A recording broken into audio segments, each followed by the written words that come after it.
একইভাবে করে আমি নাস্তাগুলোকে ভেজে নিয়েছি, হয়ে গেছে তুলে নেব। আর দেখুন নাস্তাগুলো কতটা মজার হয়েছে।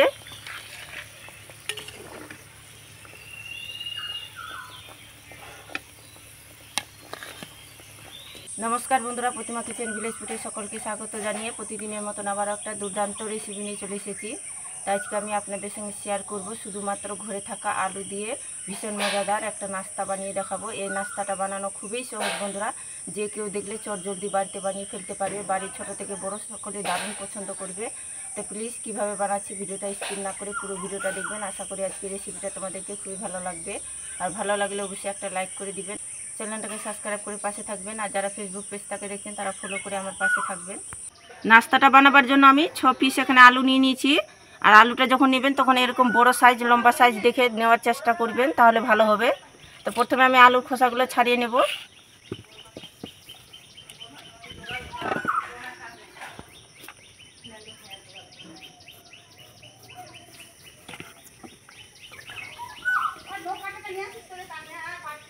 সব আলুর খোসাগুলো আমি ছাড়িয়ে নিয়েছি। এখন আমি আলুটাকে কেটে নেব। তো এইভাবে করে লম্বা করে প্রথমে কেটে নিতে হবে।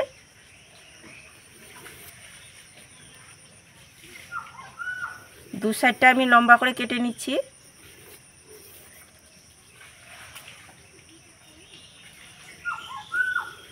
তারপরে আমি সাইডগুলো কেটে নিচ্ছি।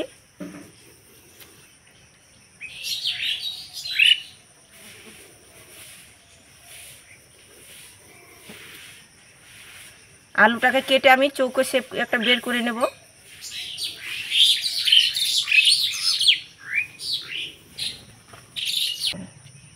তো দেখুন আলুটাকে আমি চৌকো শেপ করে কেটে নিয়েছি। আর কিভাবে কাটছি দেখে নিশ্চয়ই বুঝতে পারছো, এভাবে করে কেটে নিতে হবে। এবার আমি এই আলুটাকে ডিজাইন করে কেটে নেব। তবে পুরোপুরি আলুটাকে ঠুটা করে ফেলানো যাবে না, এত অবধি করে আমি রেখে কেটে নেব আলুটাকে।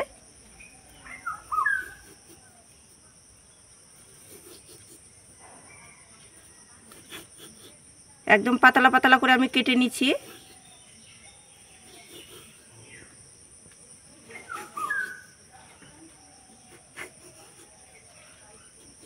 তা আলুটাকে এভাবে করে আমি কেটে নিয়েছি। আর দেখুন এভাবে করে কেটে নিতে হবে, তবে পুরোপুরি এখনও কাটা হয়নি। এবার আমি এভাবে করে লম্বা করে কেটে নেব।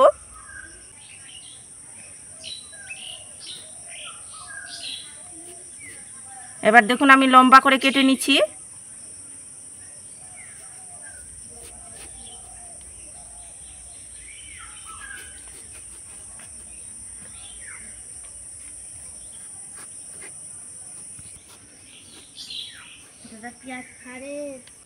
আমি এখানে হাসুয়া দিয়ে কেটে নিচ্ছি আলুটাকে, তোমরা চাইলে কিন্তু ছুরি দিয়েও কেটে নিতে পারো। আর দেখুন এভাবে করে আমি কেটে নিচ্ছি আলুটাকে। আর এখন থেকে কিন্তু মেলতে শুরু করে দিয়েছে। সবগুলো আলু আমি কেটে নিয়েছি। একটা বাটির মধ্যে নিয়ে নিব জল।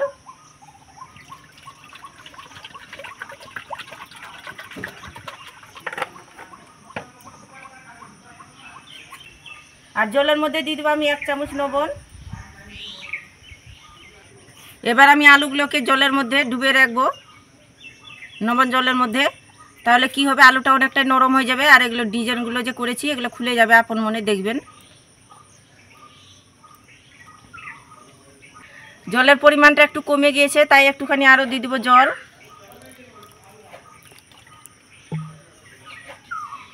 এইভাবে করে আমি ডুবিয়ে রাখবো 10 মিনিট। আর 10 মিনিট পরে দেখবেন আলুটা অনেকটাই নরম হয়ে যাবে। 10 মিনিট হয়ে গেছে, আলুর জলগুলোকে আমি ডুবিয়ে রেখেছি। আর দেখুন কত সুন্দরভাবে কিন্তু ছেড়ে ছেড়ে গেছে। আর ডিজাইনটা কত সুন্দরভাবে বোঝা যাচ্ছে। আলুটা অনেকটা কিন্তু নরম হয়ে গেছে জলে রাখার জন্য। আর লবণ জল দিলে বন্ধুরা এইভাবে করে কিন্তু মেলে যাবে। আর আলুটা কিন্তু অনেকটাই নরম হয়ে যাবে। আর দেখুন কত সুন্দর লাগছে ডিজাইনটা দেখতে। যেহেতু আলুটাকে আমি লবণ জল দিয়ে ডুবে রেখেছি, তার জন্য আমি পরিষ্কার করে আলুটাকে ধুয়ে নেব 2-3 বার জল পাল্টিয়ে, তাহলে লবণ জলটা বের হয়ে যাবে। আলুটাকে ভালো করে আমি ধুয়ে নিয়েছি 2-3 বার জল পাল্টিয়ে। এবার আলুটাকে আমি একটা সুতির কাপড় দিয়ে মুছে নেব। আলুর মধ্যে যে এক্সট্রা জলটা আছে ওটা শুকিয়ে নেব। আর এটা সময় নিয়ে এভাবে করে আলুটাকে ভালো করে জলটা মুছে নিতে হবে, যেন আলুর মধ্যে জল ভাবটা যেন না থাকে। তো ভালো করে মুছে নিয়েছি, একদম শুকনো শুকনো করে নিয়েছি।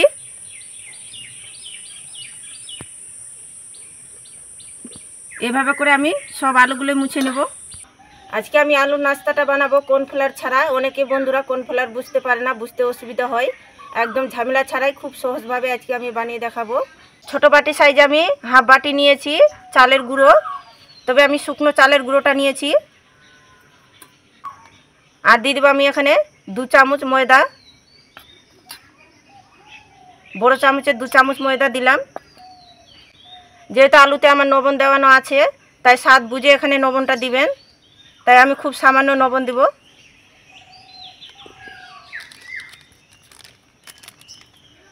আর নিয়েছি এখানে ম্যাগি মশলা, তবে ম্যাগি মশলাটা আমি অল্প দেব। তোমরা চাইলে এখানে লঙ্কার গুঁড়ো দিয়ে দিতে পারো, এমনকি গুঁড়ো জিরে দিয়ে দিতে পারো। আমি এখানে কিছুই দেব না, শুধু ম্যাগি মশলার গুঁড়োটা দিয়ে মেখে নেব। এবার আমি সব কিছু ভালো করে মেখে নেব। ভালো করে মেখে নিয়েছি। এদিকে আমি আলুটাকে ভালো করে মুছে শুকনো করে নিয়েছি। এবার আমি ময়দা আর চালের গুঁড়োর মধ্যে কোট করে নেব।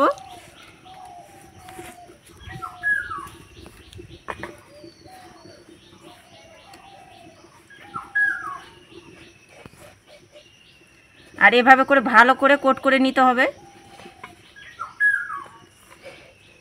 আর দেখুন দেখতে কতটা সুন্দর লাগছে, পুরো একদম ফুলের মতো লাগছে ডিজাইনটা দেখতে। আর দেখুন খুব ভালো করে আমি কোট করে নিয়েছি, আর কতটা সুন্দর লাগছে দেখতে। এভাবে করে আমি সমস্তগুলোই কোট করে নেব। আর হাত দিয়ে এভাবে করে ভালো করে ঘুষে ঘুষে ঢুকে নিতে হবে।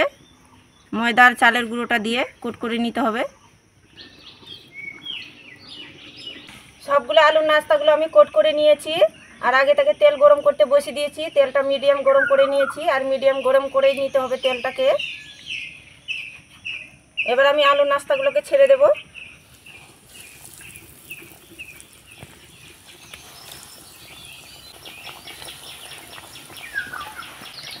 আর উপরটাকে এভাবে করে আমি তেল ছড়িয়ে দেব, তাহলে খুব সুন্দরভাবে পাপড়িগুলো মেলবে। আর খুব বেশি আঁচ দিয়ে ভাজানোর দরকার নেই, একদম মিডিয়াম আঁচে করে ভেজে নিতে হবে।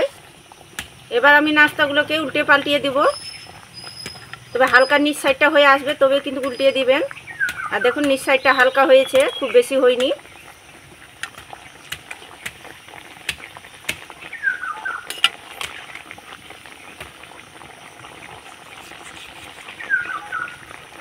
নাস্তাগুলোকে একদম মিডিয়াম আঁচে করে ভেজে নিতে হবে, তবে কিন্তু খেতে মুচমুচে লাগবে, আর খেতেও কিন্তু টেস্টটা লাগবে।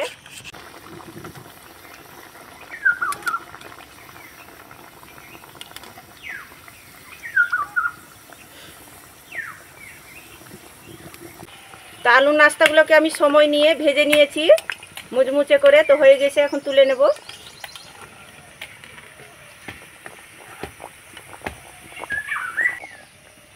আর আলুর নাস্তাগুলো দেখুন কতটা মজার হয়েছে, আর দেখতে কতটা সুন্দর লাগছে। আর যাকে খাওয়াবেন বন্ধুরা তাই কিন্তু খেয়ে অনেক প্রশংসা করবে। তো আলুর নাস্তাগুলো একইভাবে করে ভেজে নেব।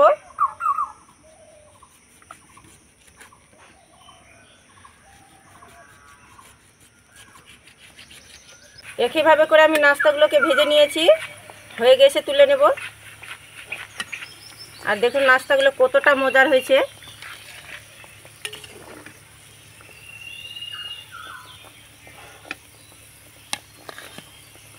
কাঁচা আলু নাস্তাগুলোকে সবগুলো আমি ভেজে নিয়েছি।